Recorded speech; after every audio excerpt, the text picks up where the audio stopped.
Hey everyone, welcome back to Installation 00, and this is Lore and Theory. Today we're looking back at the precious little information we have on Halo Infinite, and in particular, we're going to be taking a closer look at the pilot the community is affectionately called Brohammer. As we're looking at Brohammer, let's just watch the trailer up to a point, and then I'll chime in with the primary reason for this video.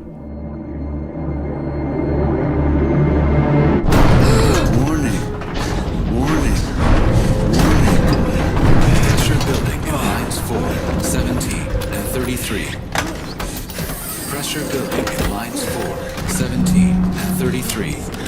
Pressure building in lines 4, 7. Protocol accepted. Breach detected.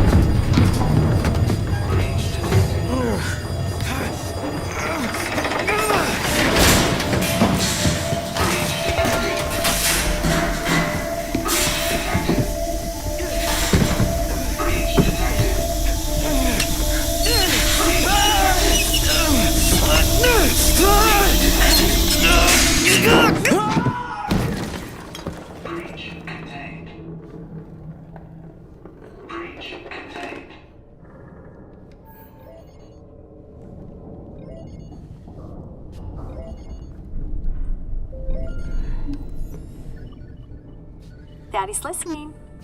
Can you say hi? Hi. And how big are you? How big are you? Can you tell Daddy how big you are? Are you so big? So big. And can you sing? Tingle. Good singing. How about I miss you? Miss you. And I love you. I love you. I love you, Daddy. I love you, Daddy. And I can't wait to see you. Can you say see you? See you. Good, and bye-bye. Bye-bye.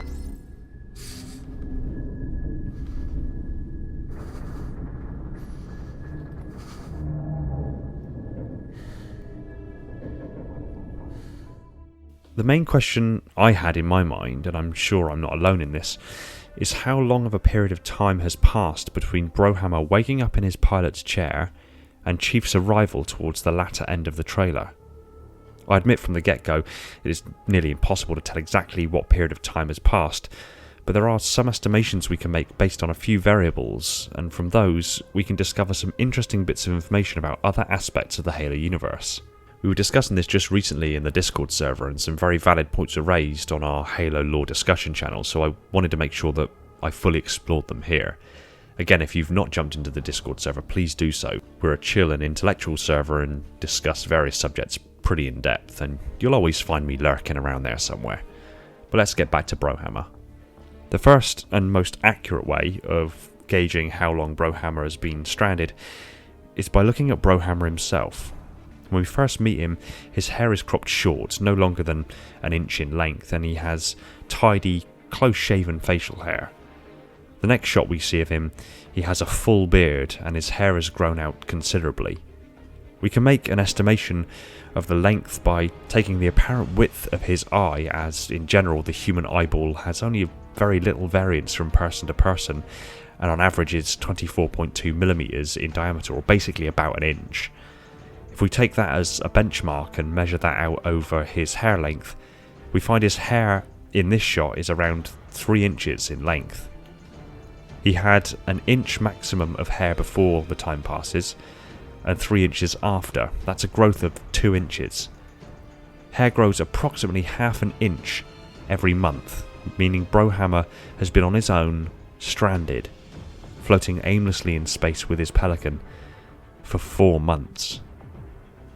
It's hardly surprising he is emotional as the holodevice he cradles, showing his family, his partner, and the voice of his little girl, finally runs out of battery and shuts off for the last time. As a family man myself, that really hit home hard.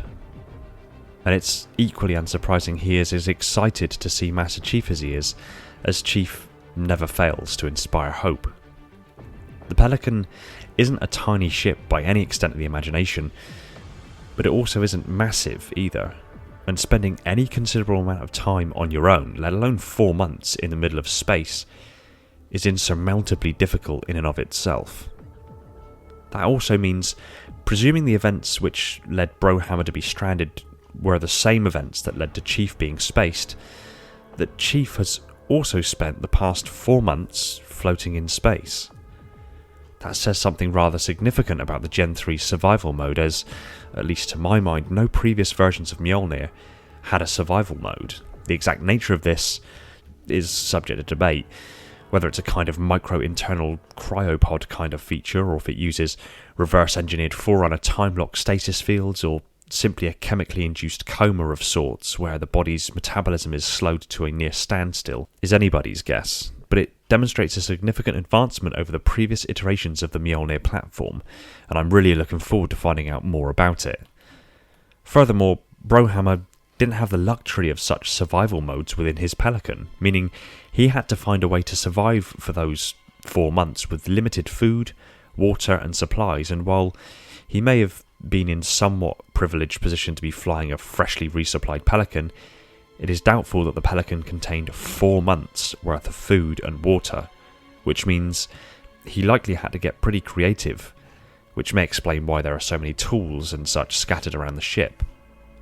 From here, this is all just my assumptions and conjecture based on systems we have in place for spaceships and the like nowadays, including basic rations, MREs, water supplies, etc.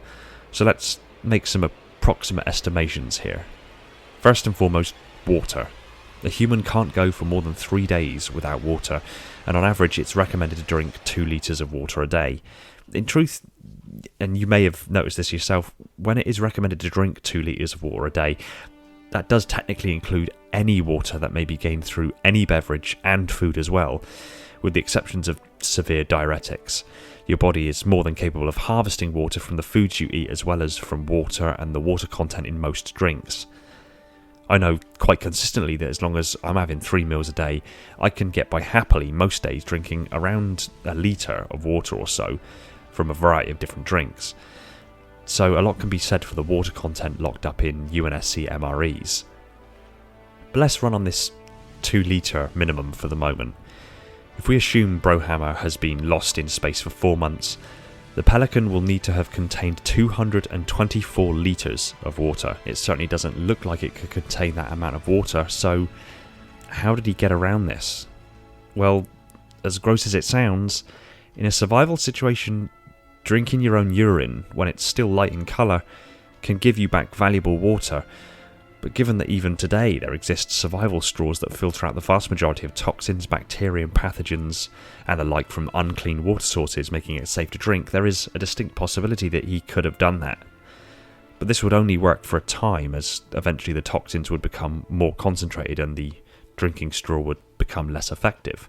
So what else could he potentially do? Well, evidently the atmospheric systems in the Pelican were still operational, as after 4 months he hadn't succumbed to suffocation due to rising CO2 levels. This is good news, because not only is the system providing him with breathable oxygen and scrubbing CO2 from the atmosphere, but just like the International Space Station, it is likely also removing moisture and water from the atmosphere and condensing it back into water. With a little ingenuity, Brohammer could likely have found those tanks that contain the condensed water from the air and sourced that as another potential water supply. There is a problem in this, however. It is likely that the condensed water is actually used in the process of electrolysis, using electricity to break water down into hydrogen and oxygen. The oxygen likely being pumped into the atmosphere and the hydrogen likely being routed through to reserve tanks for the rocket propellant for the Pelican itself. Drinking this water would mean there is less water available to convert into breathable oxygen, so this would be something that Brohammer would need to monitor very closely. Through these 2 methods, however, plus an amount of onboard water, the fluids gained from food, Brohammer, if he was careful and conservative, could have made that amount of water last long enough to keep him going for those 4 months. Food-wise, again, the Pelican was likely stocked with a decent amount of MREs due to the compact size and ability to be stowed under the deck plates, in lockers, storage containers and the like. But again, it's hard to believe that he had 4 months worth of meals stowed away inside the Pelican, so it is, again, reasonable to assume that he rationed himself out quite considerably. He may have kept himself to 1 meal a day, but that would still mean that he needs around 112 MREs. Again, he could have been lucky that his Pelican was restocked with rations that never reached their destination, but in the same breath it's just as likely that he had on board the bare essentials as per UNSC regulations, considering the situation with regards to the created and fleeing population centres at the moment to avoid the Guardians, it is reasonable to assume he could probably have maybe a solid 3 weeks of food stowed on board somewhere. 3 meals a day for 3 weeks makes about 63 MREs. He needed to make that last as long as possible, so 1 meal a day would get him out to just about 2 months. In this situation, it seems more likely he'd opt for a meal every other day, which draws his food supply out to just about the 4 months. After this duration of time, he'd be severely in calorie deficit and likely getting extraordinarily close to running out of a sustainable water source. At the moment, Brohammer's hollow device dies, and he receives a confirmed signal of a friendly in the area. Brohammer was likely on the teetering edge of running out of food and water, and perishing slowly and painfully as a result. Again, these estimations and conjecture is solely trying to understand how he survived on board for what I would argue is a pretty solid estimate for about 4 months. I'm not claiming to have insider knowledge, and I'm trying to keep headcanon out of it as much as possible, so I can simply address how long he has been stranded and how he survived that long. But the fact remains, Brohammer spent a good couple of months in space on his own, with diminishing supplies and resources, without any of the technological safeguards and enhancements offered by a suit of Gen 3 Mjolnir, simply relying upon his own ingenuity and comprehensive knowledge of his bird to survive, using the hollow device and the ghostly hue of his partner and the voice of his daughter to keep him going, which makes him a badass and a lovable family man by my books already. Yet at the moment he was thinking all hope was lost, as his last connection to his partner and his daughter flickered and died, he discovers hope with a wipe of his hand and a glance out into space, where Master Chief appears, ominously floating just a few feet from the Pelican's cockpit. How the hell Brohammer managed to get Master Chief inside on his own without spacing himself, however, is another issue entirely. Thanks for watching. Stick your comments down below, I look forward to what you have to say. I want to give a quick shout out to my patrons, so Tenchi, the silent cartographer, Brian, Sebastian, Defiant Alpha 117, Nathan and Red Sea, the holders of the mantle, Darian, Ty, Black Biscuit, J-Rabbit, Austin, Kaiser and Silux, my reclaimers, Zach, Deep Cover, Verbal Statue, Spesigo, Spartan A498, Guppy, Josh, Mickey and Bastian, my Metarchs, and all the other patrons that have jumped aboard to support the channel. You guys are awesome, and all of this wouldn't be possible without you. If you like Halo lore discussed at insane levels of detail, hit that subscribe button and the little bell icon so you're told the second a new video hits the shelves. Be sure to support us on all major social media channels, including Discord, and if you really love the channel, consider heading over to Patreon and supporting the channel over there. It would mean the world to me and would free up more of my time to put into this content and other Halo related goodness. Take it easy everyone, and find peace in the domain.